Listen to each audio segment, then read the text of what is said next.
pediatric, pulmonary, orthopedic, neurosurgery, GI specialist, urologist, ENT, ophthalmologist, dental.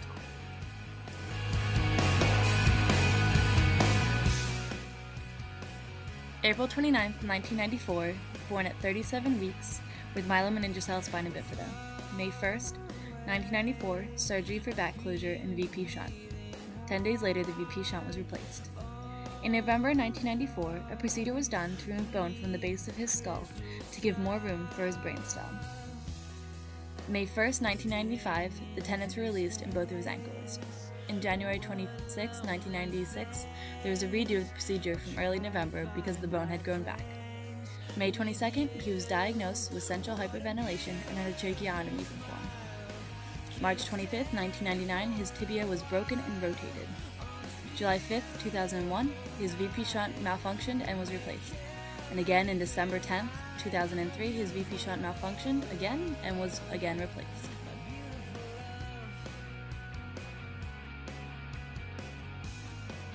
Just like you, Dylan's a normal kid and has everyday successes and issues. In December 1996, he started crawling. June 1997, he started to tolerate his passing mirror valve and began talking more. February 1999, he got stitches in his lip from falling while crawling, putting his front teeth through his lip. December 1999, he started walking with forearm crutches. September 2000, he started kindergarten. September 2004, he got braces on his teeth. In mine, what a beautiful smile. Can I stay for a while on this beautiful night? We'll make everything right, my beautiful love.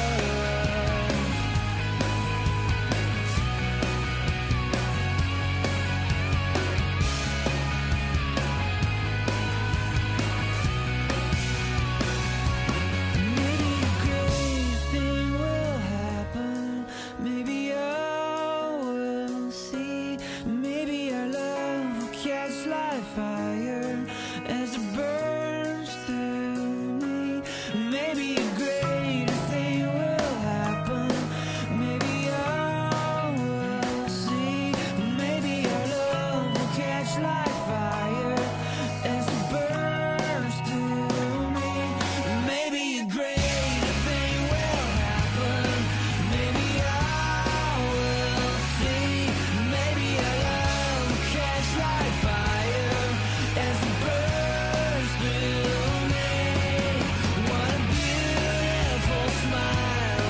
Can I stay for a while on this beautiful night? We'll make everything right. What a beautiful smile. Can I stay for a while on this beautiful night? We'll make everything right. My beautiful la la la la la. Hi, my name is Dylan. I'm 14 and I go to the middle school in 8th grade. Nothing really. I get used to it a while. But when I'm sick, I don't like to get bothered that much. Pretty easy, but I get kind of mad sometimes when people get in my way. Cheese curls and cheesecake, and that's pretty much it. The Angry Burger from Burger King, because the onions, they're spicy. Marshmallows. and and because they're gooey and sticky. Baseball, because I like the Phillies. They just won a World Series, and I play baseball too. I think I'm average, me, but I always like my life. It's pretty much me.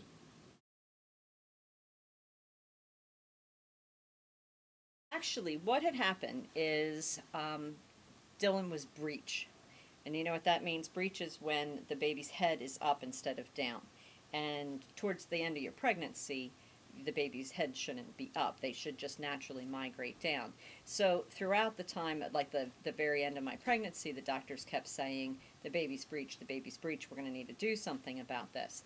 So they do a procedure called version, and that's where they give you something to relax your uterus, and then they manually turn the baby so the baby's head goes down. The problem with that is that it's very dangerous for the baby, so I had kind of decided that there was just no way I would do that no matter what. But the doctor wanted me to have an ultrasound just to make sure that there wasn't a reason for why the baby was breech. So I went for the ultrasound, and that's when they told us that there was something very wrong. They misdiagnosed Dylan completely. They told us that Dylan was, it's a term called encephalic, meaning that his brain never developed. And they told us that he would not survive birth. They told us that he would be born with awful, terrible mutilations, basically, and that once he was born, he would die minutes, hours, maybe a day or two, but certainly he wouldn't have enough to sustain life. I mean, you're at the very, very end of your pregnancy. You know, anytime you lose a pregnancy, whether it's a miscarriage or whatever, it's a very hard thing to do. But this was, you're ready to deliver. The nursery's done. The little onesies are unpacked and in the cabinet, and I've got two little girls at home who are anxiously awaiting a new baby to be brought home. So they did some additional testing because somebody who is born encephalic, there's two reasons that could happen. It could either be genetic or it could be something environmental, and they wanted to determine what the cause was. But in the meantime, they decided that they wanted to deliver him. What they recommended is that they would take a needle in through the placenta and into his brain, remove fluid, and then turn him, and he'd be delivered naturally, but he would be stillborn. I refused to do that, so we scheduled a C-section for a couple days after we learned all of this. We had the pastor of our church there ready to baptize him because, again, we were told that he wouldn't live. And from that point, I mean, that week was just complete devastation. You guys were pretty little. Emily was 5. She was old enough to understand what was going on. And, I mean, it's just, words can't even really describe it. You're just devastated. I mean, we're planning a funeral while I'm still walking around pregnant, and that was really, really hard. But the morning that he was born, I pretty much, I was in the hospital, I was shaking, I was nervous, I was scared, and all of a sudden I just became completely calm. I mean, totally calm. And we walked into that operating room, and I turned to John before we walked in, and I said to him, you know what, the doctors are wrong, and everything's going to be okay. And of course he thought I was just crazy and pretty stressed out, and but I knew. I knew from that point on that we were on a different path. And, I got into the operating room, I was joking with people, talking, I was completely and utterly calm. When Dylan was born, and we had 2 teams of doctors. We had a team of doctors to take care of Dylan and a team of doctors for me. And of course this was like this big oddity because, children aren't born with this sort of problem every day. So they had all kinds of doctors there to witness and see what was happening.